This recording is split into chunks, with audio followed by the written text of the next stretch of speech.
Getting closer. I can see it at the corner of my eyeball. Let it get to me. Yes, this thing moves incredibly fast.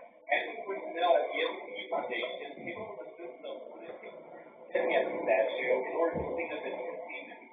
There has been a few instances where things went horribly wrong during these procedures.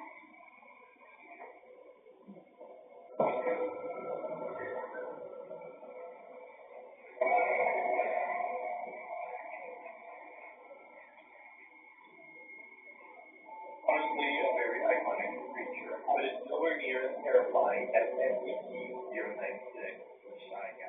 Now, this creature is very dangerous. The reason for that is because anybody that stares at him, he ends up killing. No, let me out.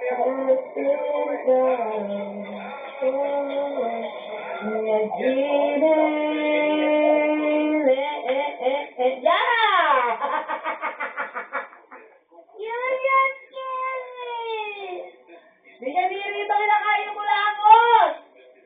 Don't do that!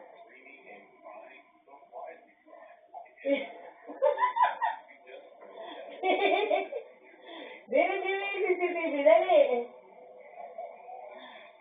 Dili itong batad to.